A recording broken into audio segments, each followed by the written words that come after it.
Welcome everyone to today's devotion. I know we're getting started early, but it'll work better with my schedule today. We are in John chapter 4. Another passage I think people will be familiar with is the woman at the well. There's also the second sign, the healing at Cana at the end. But obviously the woman at the well is the more prominent, the more recognizable story of this chapter. Now remember that there's four main themes throughout the Gospel of John. It's Logos, Life, Light, and Lamb. And throughout the narrative, we see these four showing up. And sometimes they're subtle, sometimes they're more obvious. So, for example, in chapter 4, we see the use of daytime. We saw this chapter 3, daytime. So Jesus meets the woman at the well at the 6th hour, which is noon. He heals the boy at the 7th hour, which is 1 p.m. So we see it's at the brightest part of the day. I also think there's a connection between 6 and 7 with new creation and whatnot. But there's also the hope of new life.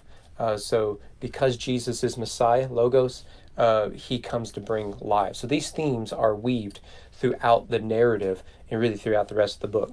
So it begins here. We'll skip down to verse 5. Jesus comes to a town in Samaria called Sychar, rather. And Jesus was wearied as he was from his journey and was sitting by the well. It was the 6th hour. Now, Jesus has been in Galilee. So in chapter 2, he was in Cana and whatnot. Chapter 3, he was in, or chapter 2, he was in Cana, and then he was in Jerusalem. So we see this trip back and forth. Each year he's having travel from Galilee down to Jerusalem for the Passover. But here he is in Samaria. And as the text tells us there in the end of verse 9, Jews have no dealings with Samaritans. Because the woman says, Jesus requests something to drink. She says, why are you asking me for a drink? You're a Jew, I'm Samaritan. We're not supposed to have anything to do with each other. So obviously there is an ethnic issue going on here. Now, for those who don't know, the Samaria is between Galilee to the north and Judea to the south. Samaria is right in the middle. And what happened was, during the Babylonian captivity, the Samaritans interbred with the Gentiles. And thus, by the time of Jesus' generation, the Samaritans were viewed as half-breeds. And so they set up their own place of worship, if you will, really a temple. And they believe that God comes down and dwells with them at Mount Gerizim, whereas the Jews believe, no, it's in Jerusalem. And so this was a debate. It was a religious debate, but it was also an ethnic debate. That they viewed each other as less than simply by their racial heritage. And we do the same thing still today, don't we? Both the left and the right do this. That we view your character, your value, your worth simply by your ethnic heritage or by your ancestry, whatever it might be. Well, so Jesus says, give me a drink. And she says, I don't understand what's going on here. This ain't the way it's supposed to go. And Jesus answered, verse 10, if you knew the gift of God and who it is that is saying to you, give me a drink, you would have asked him, and he would have given you living water. Now, notice what Jesus is doing here. He is taking a physical example and using it as a metaphor for spiritual truth. He did the same thing with Nicodemus. You must be born again. It doesn't mean that physically, literally. He means it spiritually. Same is true here. In fact, she says there in verse 11, sir, you have nothing to draw water with, and the well is deep. Where do you get that living water? Right. Later, Jesus will respond, everyone who drinks of this water will be thirsty again. Whoever drinks of the water that I will give him will never be thirsty again. The water I will give him will become in him a spring of water welling up to eternal life. The woman said to him, sir, give me this water so that I will not be thirsty or have to come here to draw water. Now, there's a lot of people who want to point out the woman is at the well when she is because she's not only a Samaritan, but she's an outcast among the Samaritans. Women usually drew water in groups early in the morning, the 6th or 7th hour, as the sun was rising. It was cooler part of the day. She comes at the hottest part of the day, around noon. likely because she's an outcast. And we discover, as the story goes on, she's an outcast mostly because of her relationships. She's had 5 husbands, she's living with another man, so on and so forth. But you'll see here that she confuses the spiritual with the physical. Give me this water you speak of, because I don't have to come out here the hottest part of the day and get water. Right? This is one thing off my to-do list that I won't have to worry about. But that's not Jesus' point. Jesus says, look, you're always going to have to come to this well. But there is no salvation here. There is no hope here. Look, what I will give you is living water. If we had time, and I've done this in other contexts, and maybe we'll do this when we get to the crucifixion of Jesus in John's Gospel, I don't know.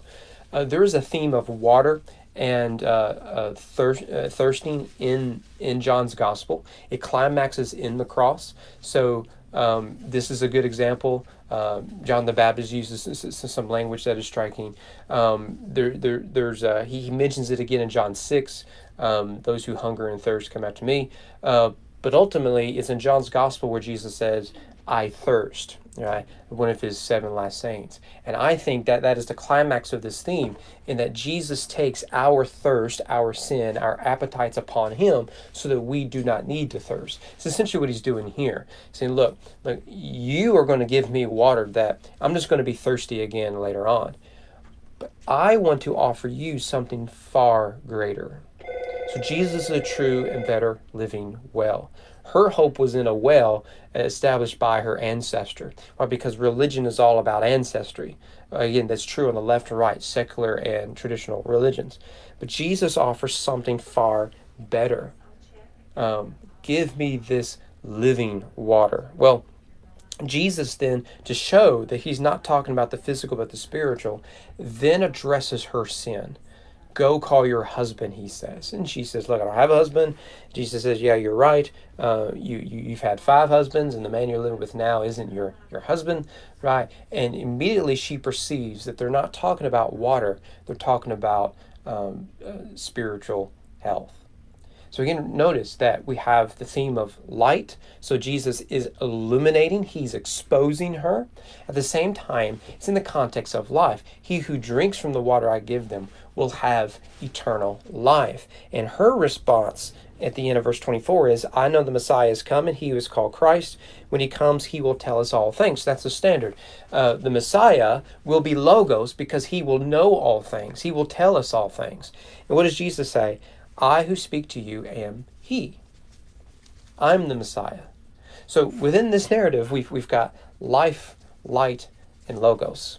And so she realizes this man is Messiah. She goes and tells everyone about it.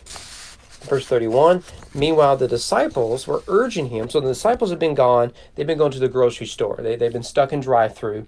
And they finally make it back with some food. And they say, Rabbi, eat. But Jesus says to the disciples, I have food to eat you do not know about. So the disciples said to one another, has anyone brought him something to eat? So again, it's the same problem with the woman at the well, is that they confuse a spiritual point with a physical reality. So when Jesus says, I've got food elsewhere, that they to deal with, they think, oh, well, someone's already fed them. Who's already fed them, right? That's our job, don't be getting in our business. But Jesus is speaking something else. So in chapter 4, he'll do the same thing in chapter 6 with the feeding the 5,000. He uses the appetites, the metaphor of what we hunger and what we thirst for, as metaphor for our deep spiritual needs. And the truth is, all of us are hungering and thirsting for something. In the middle of an election cycle, we see that every moment of our lives in front of the television screen. The people put all their hope and trust. They're hungering and thirsting for something they think a politician or a system or a party or a plan or a committee or whatever can give them. We've been talking a lot in our study of Ecclesiastes Sunday night how we pursue escapism as answers, we pursue worship as answers, and we are hungering and thirsting for something. It's the appetites, a theme found throughout the Bible. And what Jesus says here is that those who come to him will never thirst or hunger again. you will find true contentment and satisfaction in him. Why? Because he is the Logos, he is the life, he is the light, he is the Lamb. Go down to verse 46. We see the second narrative of this chapter. I want to look at it briefly.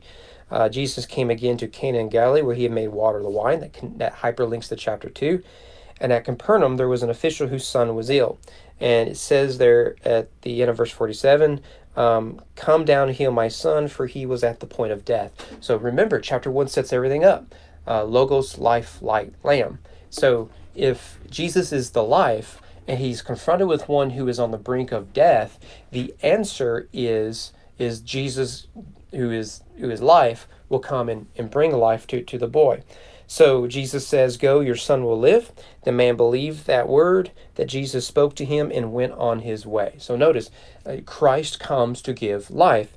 Then we also discover it's in the 7th hour, so it's at the brightest part of the day. There's light. In verse 54, this was now the second sign that Jesus did when he had come from Judea to Galilee. So this is the second of 7 major signs in the Gospel of John. So what do we do with this story? Well, it is to emphasize who this Jesus is. The one who gives water and bread to the hungry and thirsty is the one who gives life. This is Jesus, the Messiah. And again, this will be re-emphasized in chapter 6. So that's chapter 4. Lord willing, we'll see you guys here tomorrow. We'll look at chapter 5.